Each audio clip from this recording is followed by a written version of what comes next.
Hi, everyone. I am Natalie Cook, the CEO and founder of Finance Fight Club. I am also a fractional CFO. And today we're going to talk about buying and selling businesses. If you're here today, new to our channel, we talk about a lot of things finance on this channel for small business owners specifically. If you like this video, please like and subscribe and comment and share it with a friend because we are growing our channel and I would love your support. So today I wanted to just spend a little bit of an overview of talking about like buying and selling, and then it's going to go into a longer series where I'm going to go in more depth into different topic areas. And the reason I'm starting with the buying and selling combined is because if you're looking from the perspective of selling your company, but you're starting thinking, well, what would a buyer look like? Then you're kind of thinking about buying and selling, and they're all really related. And from my perspective, they're two sides of the same coin. So one thing that our firm does is we help prepare financials for selling. We also help buyers do due diligence and look at those financials. Same thing, right? I'm looking for the things that I want to see that I would go to prepare if I'm buying. And when I go to prepare to sell, same thing. I'm like trying to make the finances look the way that I would want to see them if I'm doing due diligence. So I wanted to kind of start there, and then we'll break off into pieces for buying and selling. I wanted to really do a lot of storytelling today and a little less technical. So hopefully that's what you're up for. So I'm going to start with just talking about a couple stories about business buying. So when you are looking at buying a company, and I'm talking individual owners, not private equity, not venture capital, not strategic acquisitions, I'm talking kind of small business buying. Maybe it's a couple people pooling resources, but primarily it's, hey, me, Natalie, wants to go buy an HVAC company. How do I make that happen? Maybe it's me and my husband. I don't know. A couple things that I've seen come up. One is strategic buyers going after the wrong company. They really haven't thought strategically about why they want to buy it. One example is somebody who wants to buy a company, kind of set themselves up for retirement, do something different than their day-to-day job, but was looking at the completely wrong business for that, which was some sort of gym. Gyms don't make a ton of money unless they're optimized or you have multiple locations. They can be hard to manage. You really are signing up for a job, not the cash flow. That's not true of everything, but that can be true. And in this scenario, it was kind of like, yeah, we don't even need to go through any due diligence in 10 minutes. I can tell this is not the business for you. Go look for other businesses because that doesn't fit with why you want to do it. Now, on the flip side, plenty of people have bought gyms and really enjoyed them because it's part of their lifestyle and that's what they want. So that's another good reason. It's not a don't ever buy that type of business, like a gym or bookstore or whatever. It's know what you're getting into. So that's the kind of step number one is know what you're getting into, know what you want. Do you want a job? Do you want cash flow?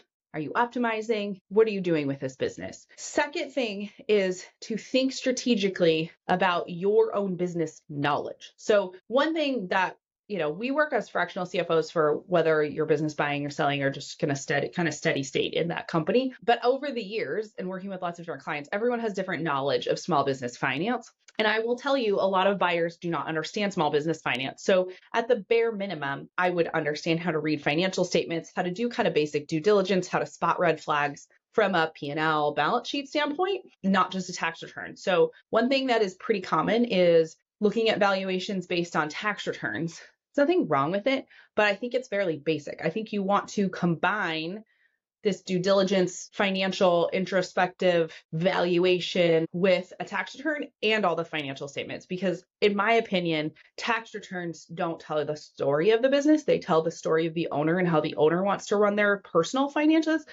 They do not tell the story of the business finances. You can't get your actual margins in there. You don't really understand who's on the team. All you're looking at is owner compensation on a tax return. Now there's other pieces in there, but that's the primary thing because that's what they're being taxed on. And often on tax returns, the owner is making it look like they make much less than they do. And so you want to look at all of it cohesively and understand what you're talking about. So point two is kind of just understand basic finances before you even go start to look for a business and start to read profit and loss statements and balance sheets and be able to understand what all those pieces are. Because I will tell you, there is nuance to financial statements that you won't figure out unless you have someone else looking at them. But the more you can kind of dig in initially, better off you'll be. The third thing and the third piece is just, it takes a long time to acquire a business, and there's a transition period post-purchase that you have to plan for. So once you take all the equity of a company, it's yours and you can do whatever you want. Your projections will not be what you think they will be. The business went through a transition. So if you think about you as a person and you go through a life event, you are not as productive sometimes for a period of time after such life event. Now, insert whatever thing you want to think about, but let's just say you were in a car accident, you're fine, you walked away, you still might probably not going to be super on top of life for a week or two after, or whatever it is. And that's the same with a transition. So it's not that it's a bad thing, but if you're acquiring a team, you have to expect that some of your team will leave. If you are acquiring customers and they're very much used to the prior owner, you might expect customers to leave. Your revenue and your projections on how your cash is going to come in are probably going to go down for a period of time. So setting those expectations up front and being prepared for that is going to be huge in the long run. So as you're looking to purchase a business, you need to keep these things in mind. All right, let's talk about preparing to sell. Actually, let's talk about a couple stories with the purchase of a business. So we've had a lot where clients come, they want due diligence, and we're looking at financials. We've had a client where they didn't have financials. It was written on a piece of paper. So what do you do with that? We looked a lot at the tax returns. We validated that income, but we went to the client and said, hey, this is the risk of purchasing the company. We think it's up to you. You've met the owner. What do you think? They did acquire it and it has worked out really well. We followed up with them. It's been a fantastic business for them. They're still learning, but they knew what they were getting into. They knew they didn't have a full financial picture.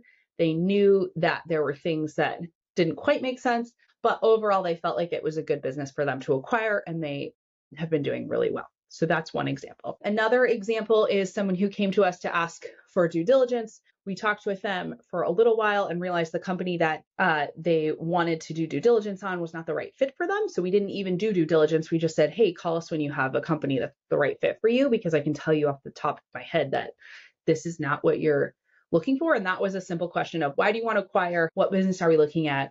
And it didn't align.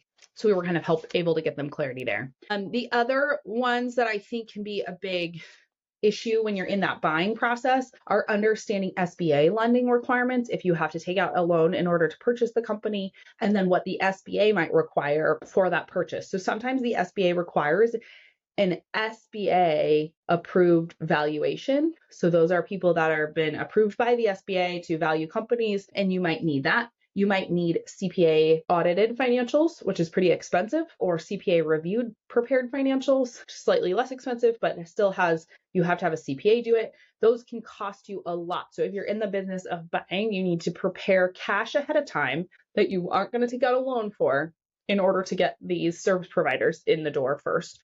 So that's another area where I see business buying being tricky. Let's talk a little bit about the selling side. So I really like this side. We do a lot with sellers, primarily because we do CFO services. And so we're working with clients for long periods of time. And so even if they don't have it in their mindset to sell, we're preparing a lot of the same things and making sure that their financials are in order. And even though they may not ever sell. My favorite example is I had a client who really right around this time last year, a little bit, maybe about 10 months ago, said, hey, I don't want to think about what I want to do in the future quite yet. And I said, but she had two people approach her that were former employees say they wanted to buy her company. And I said, you know what, just sit with it, think about it, because I can tell you're not like in, full headspace in here.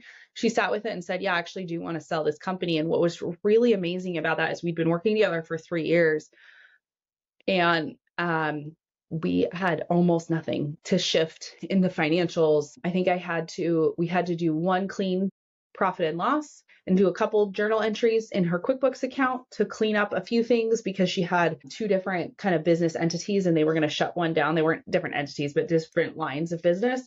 So we had to show the profit and loss for what they wanted to purchase. It was really simple because everything was very clean. And then they had one tax thing that came up right at the very end that they had to go fix and take care of. But it was very easy, very clean, very cheap for them, because she had spent the last 3 years making sure the financials were in place, the bookkeeping was in place. My team and I, mostly me, helped with that strategy and the advising. And then when it came to it, it was like, I didn't even need to have my team do most of the stuff because it was 10 minutes of work to go fix a couple things and write the report. And we were able to get everything financed and through the door very quickly. I think it was a 3-month due diligence process, which is very clean. So I just love that story. It's one of my favorite stories because it's just a like, hey, she was not planning on selling and we were able to do it very quickly. I think she decided to sell it in March and it closed in July. And they got all the paperwork in sometime in May, I think. So it was a very quick process. And then let's talk about some other things. I've also had, potential clients call and say, hey, I want to sell my business. And we start talking and they don't have tax returns. They don't have financials. They don't have any revenue. And you can't sell a business with that. You can't sell a $100,000 revenue business with no tax returns and no financials. You're really selling nothing. You're selling it maybe a domain name and an email list, which is an asset sale, which might be $20,000 or less or zero. So you have to think about, as you go to prepare to sell, what are you selling and who are you selling to? Who are your potential buyers? Why would they want to buy you? What asset are you providing them that they would want? I've seen lots of people try to sell their email lists for $20,000 because they have so many subscribers. It's like, well, is it really worth it to acquire that? Are they the same target market that you would be interested in?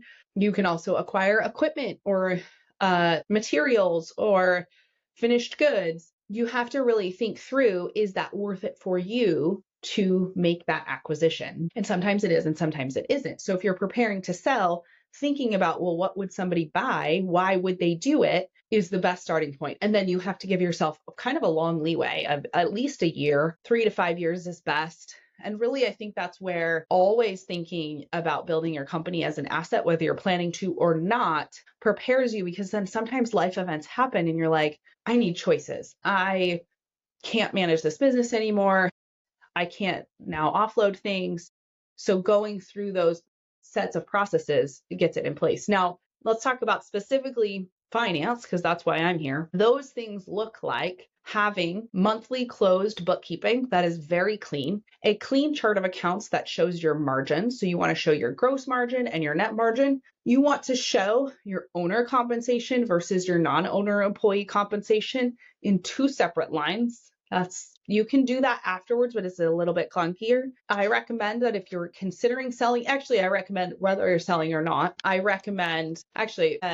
recommend whether you're selling or not to always have broken out owner compensation and non-owner compensation in your profit and loss. Or if you have lots of departments, break it out by payroll, by sales and marketing and R&D and operations. It's just going to help you with KPI management. So it's not whether you're selling or not, it's just helpful. And owner compensation is one of those things where, let's say I'm delivering the product. Do I want to put myself in cost of goods sold? Do I want to put myself at operating expenses? It doesn't matter for tax purposes, but it does matter for your KPIs.